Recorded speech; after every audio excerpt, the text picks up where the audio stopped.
Hello students, welcome you all to my channel Study with Rachna Verma, and today's worksheet number is 52. It is for 9th class and subject is English and date is 10th November 2020, and students, it is from your chapter My Childhood. This is extract from it and you have to read it and give the answers of the following. So students मैं आपके लिए read करती हूँ। ये extract जो है आपकी जो चैप्टर है माय चाइल्डहुड उससे लिया गया है। तो एवरी चाइल्ड इज़ बोर्न, तो हर बच्चा जो है आपको पता है जन्म लेता है, और जब वो जन्म लेता है with some inherited characteristics into a specific social economic and emotional environment, और जब वो पैदा होता है तो एक स्पेसिफिक कैरेक्टरिस्टिक्स के साथ पैदा होता है जो उसको सोशल इकोनॉमिक या उसके इमोशनल इन्वायरमेंट उसको मिलता है। And trend in certain veg bye figures of authority, और जो उसके घर के लोग होते हैं उनके द्वारा वो जो है ट्रेंड होता है। आई inherited honesty and self discipline from my father, और जो है मैंने ऑनेस्टी और सेल्फ डिसिप्लिन जो है वो अपने पिताजी से लिया है और अपनी मदर से लिया है। I inherited faith in goodness and deep kindness and so did my 3 brothers and sisters, और जो मैंने विश्वास रखना सीखा है, अच्छाई सीखी है, वो मैंने अपने 3 भाइयों से और अपनी बहन से सीखी है। I had 3 close friends in my childhood, और मेरे जो हैं 3 दोस्त हैं बचपन के, रामानंद स्वामी, अरविंद एंड शिव प्रकाशन, और जो ये तीनों लड़के हैं वो जो है ऑर्थोडॉक्स हिंदू फैमिली से और बहुत मतलब कट्टर हिंदू फैमिली से बिलोंग करते हैं एज चिल्ड्रन। और जब बच्चे हैं, none of us felt my difference amongst our self because of their religions difference and upbringing, और बचपन से लेकर अभी तक जो है हमने कोई जो है डिफरेंस नहीं रखा है क्योंकि हमारे रिलीजन्स की वजह से और जो हमारी परवरिश है उसकी वजह से कोई डिफरेंस नहीं हुआ है। In fact Ramanand Swami was a son of Lakshman Shastri, जो रामानंद स्वामी है वो जो है लक्ष्मण शास्त्री जो है उनका लड़का है, और जो है बहुत बड़े पुजारी हैं रामेश्वरन टेम्पल के। लेटर ही took over the priesthood of the Rameswaram temple, और जो है जो रामानंद स्वामी है, रामानंद शास्त्री है, उसने जो है जो उसके पापा हैं पुजारी हैं रामेश्वरन टेम्पल के, उसके बाद उसने जो है उनकी पदवी को अपनाया। और जो अरविंद है, he went into the business of arranging transport for visiting pilgrims, और अरविंद ने अपना लिया है बिज़नेस को और वो जो है ट्रांसपोर्ट का काम करता है। और शिव प्रकाशन जो है वो जो है कैटरिंग का काम उसने पकड़ लिया है जो कि साउथर्न रेलवेज़ में होता है। तो ये आपका एक्सट्रैक्ट है और इससे रिलेटेड स्टूडेंट्स यहाँ पर जो है आपके सामने जो है क्वेश्चन आंसर हैं जो आपको करने हैं। तो यहाँ पे आप देख सकते हैं, फर्स्ट है द बॉयज़ हैड फ्रेंडशिप, और जो है आपका है casual treasured distant one sided, आपको जो है इसमें फिल करना है। तो आपका जो आएगा आंसर यहाँ पर ये आएगा, ट्रेजर आएगा आपका। तो the boys had treasured friendship मतलब उनके पास खजाना है दोस्ती का। What is the central idea of the given our extract, आपको जो है सेंट्रल आइडिया बताना है यहाँ पर कि इसका जो आपने एक्सट्रैक्ट पढ़ा है इसका क्या सेंट्रल आइडिया है, इसका क्या मतलब आपकी मतलब इन चारों में से आपकी क्या सोच है, सेंट्रल आइडिया क्या हो सकता है।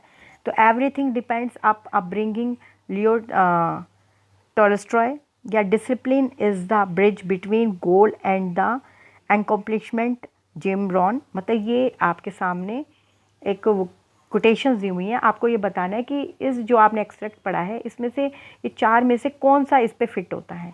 Many people will walk in and out in your life but only true friends will leave footprints in your heart, मतलब बहुत लोग आएंगे और जाएंगे लेकिन सच्चे दोस्ती आपके दिल में जो है छाप छोड़ के जाएंगे। The mystical bond of brotherhood makes all man brothers, और जो ये जो आपका बचपन का जो दोस्ती होती है ये सच में ही एक असली दोस्ती कहलाती है। तो यहाँ पर आपके 4 ऑप्शंस हैं, आपको इनमें से एक बताना है जो कि सेंट्रल आइडिया पेश करता है। आप अपने हिसाब से सोचिए, मैंने तो खैर आपके लिए बना रखा है आंसर, ये रहा। तो ऑप्शन 1 आपका बिल्कुल सेंट्रल आइडिया जो है फिट करता है। पहला ऑप्शन क्या है कि एवरीथिंग डिपेंड्स ऑन अपब्रिंगिंग, सब कुछ डिपेंड करता है जिस तरह से आपकी परवरिश होती है। बिल्कुल सही, इसका सेंट्रल बिल्कुल थीम है, बहुत सही है। चलिए आगे देखते हैं answer number 3। Extract uses the phrase figures of authority. मतलब यहाँ पे एक फ्रेज़ है, फ्रेज़ का मतलब होता है बच्चों थोड़े से शब्दों में अपनी पूरी बात को कह जाना।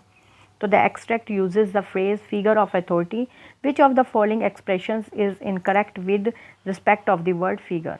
तो यहाँ पर जो है कौन सा जो है इनकरेक्ट है, मतलब इसको जो आपके सामने फ्रेज है इसमें से कौन सा इनकरेक्ट है।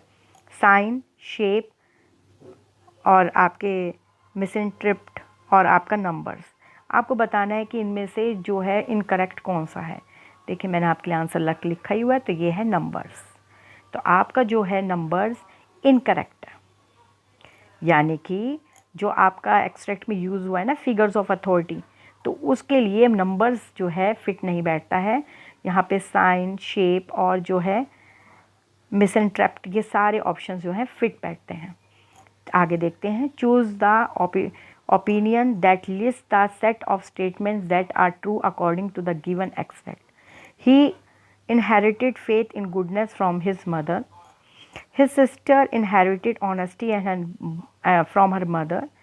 He and his siblings का मतलब होता है भाई बहन, inherited to know qualities from their parents. His brother inherited self-discipline from his father.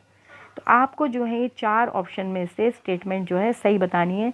क्या फर्स्ट और थर्ड सही है, क्या सेकंड और फोर्थ सही है, क्या फर्स्ट और फोर्थ सही है, क्या सेकंड और थर्ड सही है। तो यहाँ पे आप जब ध्यान से देखेंगे तो आपका जो आंसर है वो है 1 एंड 4। तो फर्स्ट एंड फोर्थ आपका आंसर करेक्ट है। देखते हैं कैसे। यहाँ पे फर्स्ट है आपका ही inherited with faith in goodness from his mother. ये आपके ऊपर ही आपको मिल जाता है जो उसने अपने माँ बाप से सीखा है। और फोर्थ में है his brother inherited self discipline from his father. तो यहाँ पर जो है उसने जो है और मतलब उसके भाई बहनों ने जो है सेल्फ डिसिप्लिन जो है अपने फादर से सीखा है। तो यहाँ पे जो है 1 और 4 बिल्कुल फिट बैठता है। चलिए फिफ्थ देखते हैं। Pick the option that correctly classifies facts and opinions of the student below. यहाँ पे है the children could have chosen some difference profession, is not it. क्या मतलब बच्चों को डिफरेंट प्रोफेशंस चुनने चाहिए, क्या बात सही नहीं है। The children never felt they were different from each other. और बच्चों को कभी ये महसूस नहीं होना चाहिए कि वो एक दूसरे से अलग हैं। Think it was a well limited social bond with made the differences. मतलब डिफरेंस के बाद भी जो है बॉन्ड बहुत अच्छे होते हैं हमारे। Well the it is the reason in well this is the reason India has unity in diversity. और इसी वजह से जो है भारत जो है डाइवर्सिटी के बाद भी एक तरह से यूनिटी में है। तो आपको बताना है इनमें से आपका ऑप्शंस कौन सा सही है। फर्स्ट सेकंड, मतलब आपको देखना है कि फर्स्ट है, फर्स्ट सेकंड, या जो है थर्ड फोर्थ, या फिर आप कहेंगे सेकंड, या आप कहेंगे 1 3 4। इस तरह से आपको जो है देखना है। तो जो मैं आपको आंसर बता देती हूँ, आपका है आंसर जो आपका फोर्थ का आंसर है, सॉरी यहाँ पे आपका जो फिफ्थ का आंसर है वो है F फोर्थ और 0 1 2 3। ये आपका आंसर बिल्कुल करेक्ट है जो आपके लिए सही है। ठीक है, तो ये रहा आपकी वर्कशीट के आंसर्स। और आपको जो है वर्कशीट बहुत पसंद आएगी क्योंकि ये वर्कशीट बहुत अच्छी है जो हमें डाइवर्सिटी के बाद भी, डिफरेंसेस के बाद भी एक बॉन्ड में बांधे रखती है। और जो इसका सेंट्रल आइडिया था बहुत अच्छा है, बहुत सबके मतलब अच्छा है कि जो हमारी परवरिश होती है वो बहुत कुछ डिपेंड करती है आगे आपके जीवन के लिए। तो अच्छी सोच रखने पर ही हम आगे अच्छा कर पाते हैं। तो बच्चों, जैसे मैं हर वर्कशीट में बताती हूँ, please revise this worksheet again and learn your question answer, क्योंकि मैंने आपके लिए ये सॉल्व कर दिया है, इससे आपका टाइम बचाए, and share with your friends. Thank you so much for watching this video.